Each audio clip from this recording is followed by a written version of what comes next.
Tonight was a great episode of Impact, and the women are crashing out. The women are crashing out. I repeat, man, what a show! I mean, from start to finish, it was a great show. It was some good matches, some great segments, and once again, I'm gonna get to all the women crashing out later because it was at least three or four of them that crashed out tonight, and it started.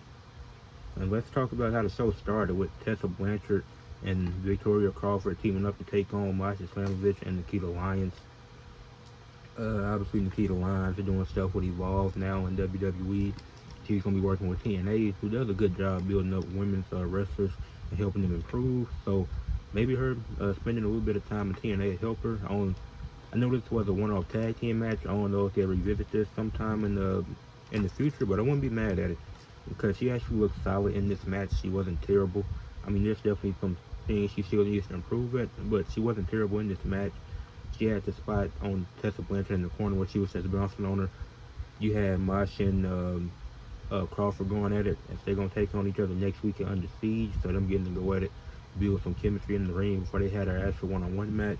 That was great.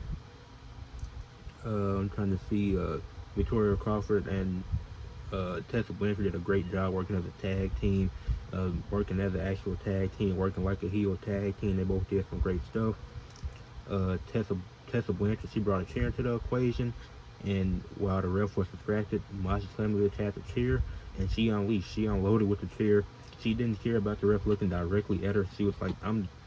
She attacked Tessa and the Crawford with the chair, and then they both left the ring. Nikita Lyons tried to calm her down. That wasn't able to work. So Victoria and Tessa ended up getting the win.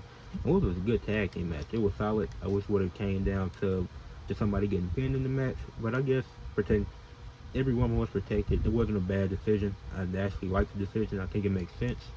And then it's like because Tessa Blanchard, nobody's ever sent her over the edge like this. So with the whole Robert Stone thing, with Victoria coming into the equation, with what Tessa Blanchard put her through the last few months, her finally crashing out and going over the edge because of either Tessa or Victoria, one of them is going to be the one to take the title from her. And I think both of those are good options to be the next Knockouts champion. So then Santino, he came out there, he was like, I'm restarting this match. Then that's when you get Robert Stone. He was like, no, the decision is final. Tessa and Victoria won, and we're gonna move on. So, and there was some other stuff Robert Stone did later in the night that has me thinking NXT and TNA gonna do a collab pay-per-view at some point. Because I know Worlds Collide is with NXT and AAA, but I think in TNA, either if they're not involved in that, I think they got something for the future later this year or maybe next year. The next segment, you had Cody Deaner. He cut a promo. One thing about Cody Deaner, not the biggest fan of him because he's not that good in ring. I mean, he's mediocre in ring, so like he'll have a decent match from time to time. But his promo style, it is really good. I think I enjoy his promos. It reminds me a little bit of Heath Slater, which I was thoroughly entertained by when Heath Slater did the kids gimmick. Obviously, it's real, but when he did that chemical gimmick of him talking about him having kids all the time, it reminds me of that. Not that it's a copy and paste, and you because a lot of things in wrestling are kind of it is that where it's like copy and paste, so you can say that. But I like his promos. I feel like it's him real self, the same way it was with his Heath Slater to make the comparison.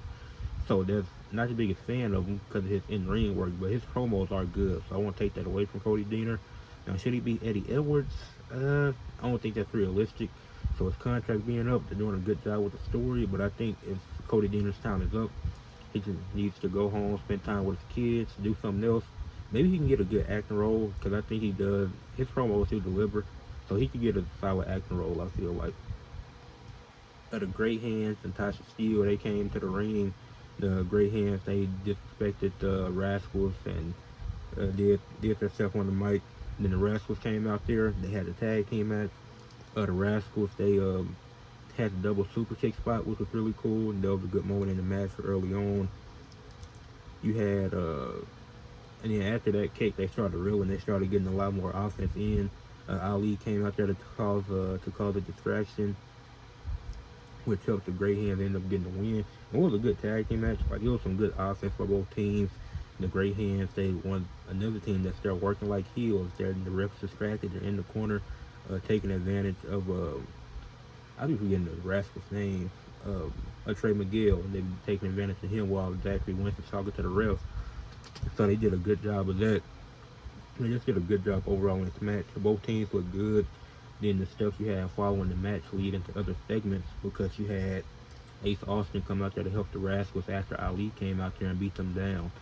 And then you had, then during that, Tasha Steele, she's kind of confused. Like, she's in, but she's confused on what's the purpose of all this. And then you have Ace Austin, he come out there, and then you get to Ace Austin in the back, and you know he has a fatal four-way later in the night, well, actually coming up right after that.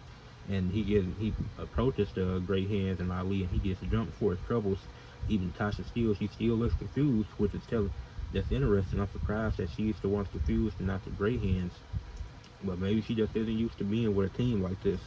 So then that's how you lead to, you get to the fatal four-way match with Matt Cardona taking on Mance Warner, taking on Ace Austin, taking on Elijah in a number one contenders match to determine the next challenger for Steve Macklin's international title. And let me say, what a match this was. This was amazing start to finish. This is how you do a number one contenders match. You have story to it, a few of these guys in here already. Matt Cardona's former business partner with Stephanie Lander, who was the fiance of Mance Warner. So you throw both of them in the match. Ace Austin, who was a former X Division champion, a title that Matt Cardona was gunning after not too long ago, but now he's going after this championship here. Elijah, he's not just coming to TNA to be friends with Joe Hendry, he wants to win a title of his own. So throw these four guys together, put them in a fatal four-way number one contenders match, and it delivered. Like, it was great from start to finish. Ace Austin, he did a great job selling the leg injury that he suffered due to the attack from the Great Hands and Mustafa Ali. So we know that's going to lead to a 3-on-3 match, or him versus Ali. They could build it for a little bit. But he did a great job selling the injury and making it believable. Like, he's trying to get his moves off, but he can't do it to him. He can't completely do them because he's hurt. You had Stephanie Lander and Mance Warner sharing a kiss mid-match, which was, I mean, it's a cool moment for the match. You had Elijah. He did, this part threw me off when Elijah almost won the match and Mance Warner had his hands on the rope. I didn't realize that getting your hands on the rope in a fatal four-way match can keep the match alive, but it is what it is. It doesn't take away from a great match. You had Stephanie Lander disarming Matt Cardona, who had a chair, and Stephanie Lander took it from him. Like I said, they were former business partners, so she's not trying to see him win, especially in a match against her fiance, Mance Warner. And Elijah hit a couple of knee strikes, which was cool. You had Elijah do the tombstone to Mance Warner through the chair, which took him out of the equation. Then you had Ace Austin selling the contact versus Elijah, but he was able to get his leg up high enough to kick Elijah out the ring, which left Ace Austin and Matt Cardona all alone, and that would lead to Matt Cardona getting the win. So he would now be challenging Steve Macklin for the International Championship. This was a fun match. I enjoyed it. I'm fine with Matt Cardona winning it. Really, any four of these guys could have won, and it would have made sense. Like, I feel like it would have been a good option, but they have something they're doing with Ace Austin right now. Elijah, I think, is going to be a world champion in TNA. So it really came down to Mance Warner and Matt Cardona, and Mance Warner just lost to Sami Callihan not too long ago. So Matt Cardona was the right choice here. Even though he did lose on Ultimate X, he didn't take a pin or anything like that. So great match. All four of these guys look good. They all played their parts. So, like I said, I enjoyed this. This was definitely the best match of the night. And I don't think it was a bad match on the card. Obviously, it was one squash match later, which we'll get to. But let's keep going and recapping the show and how great it was, in my opinion, for tonight. You had Tessa Blanchard come up to Ariana Grace. She pressed her, got all up in her face, and then Ariana Grace tried to stand up for herself, and she got slapped for her troubles. And I'm going to come back to this later in the video because it's something they're going to do with this. So I'm going to come back to that near the end. Then you had the First Class Penthouse segment with obviously AJ Francis, Casey Navarro doing the First Class Penthouse. They brought in O'Shea Jackson. Well, before that, they was talking about the city of, they was talking about South California. Casey Navarro, he said Lakers 9-5. AJ Francis was like, y'all thought Luke and LeBron was gonna bring y'all a ring. Like they're really good heels, especially when it comes to mic work. They're good in the ring as well, but they do a great job getting the crowds to boo, even getting some of the people in the crowd laughing. Like it gets to a point where it's so funny where some of the fans just can't hate on it. Like that's how good they are as heels. Then O'Shea Jackson Jr. He came out there, and he was pissed at AJ Francis disrespecting the city. So then they get into it, and you get Mike Santana to come out there. And last week, y'all seen the episode, Mike Santana got into it with First Class after he was talking to Sami Callihan, which now sets up a match next week, a tag team match with First Class versus Mike Santana and Sami Callihan. But even though Sami didn't show up tonight, it makes sense for that being a match next week, right before Under Siege.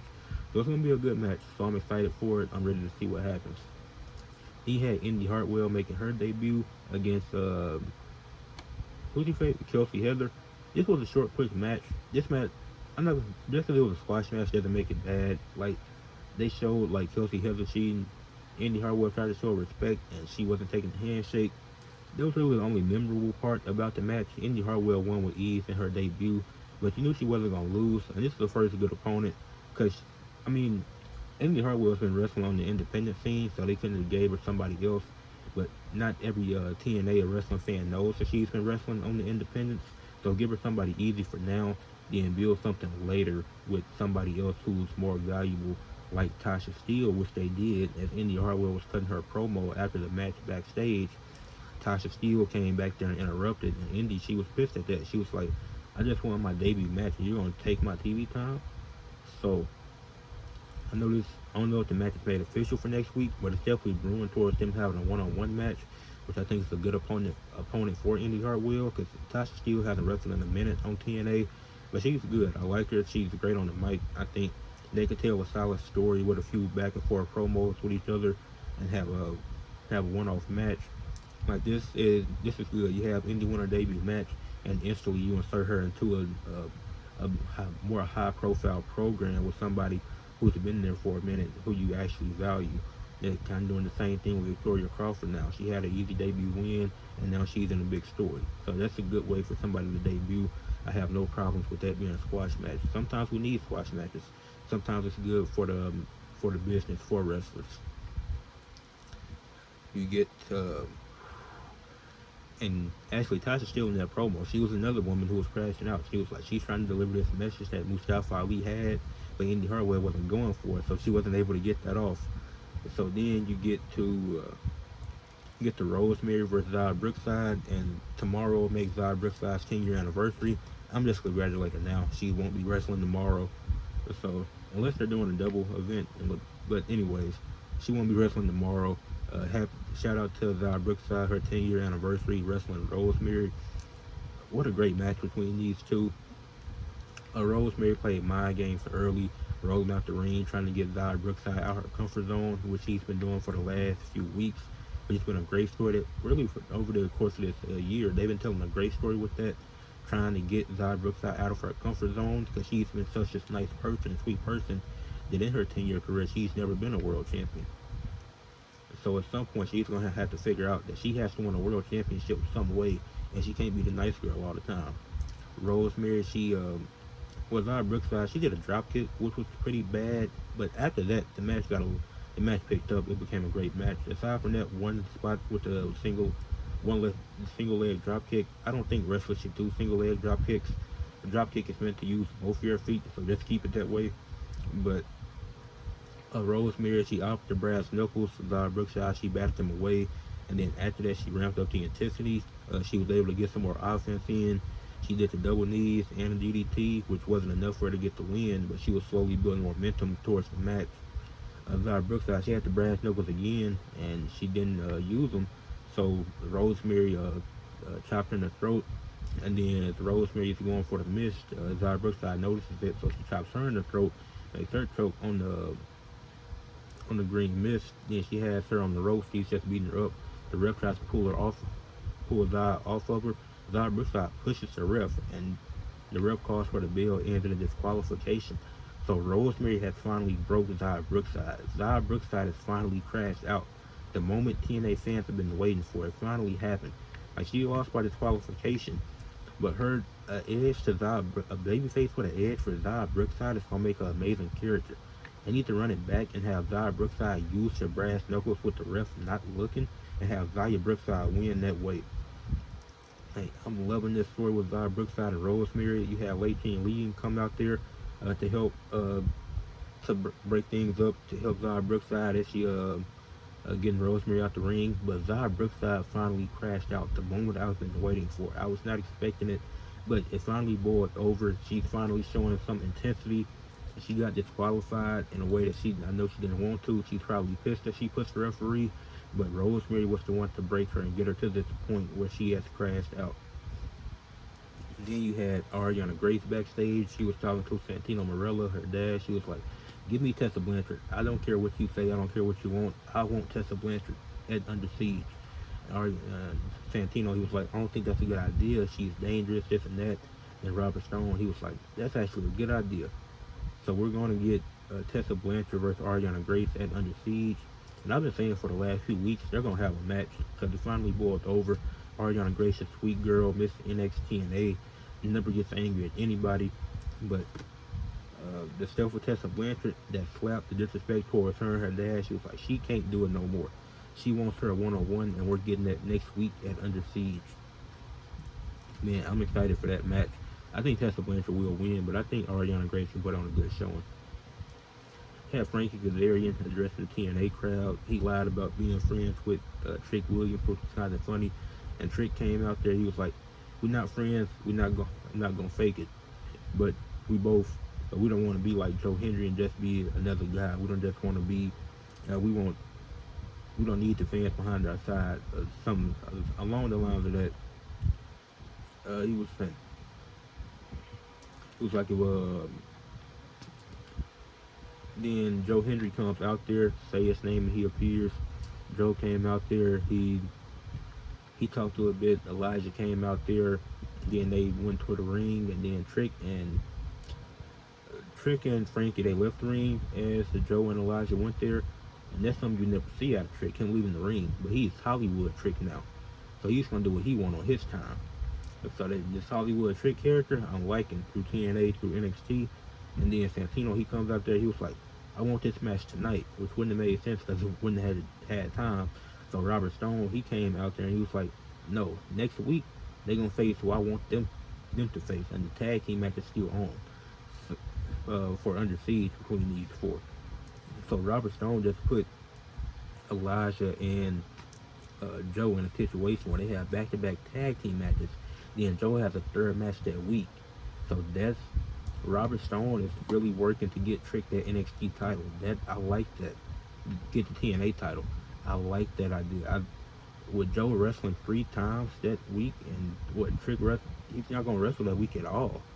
So that means Joe is gonna be tired going into that match, and that's how Trick could win. That could be the justification for Trick winning at I forgot the next NXT pay-per-view, but I know it's coming up. That could be the justification for him winning the title. And then the main event, we get Nick Nemeth versus Jeff Hardy for the first time in 16 years. Man, what a match. They put on a great match. They showed they still got good chemistry. They've had other matches in the past in those 16 years.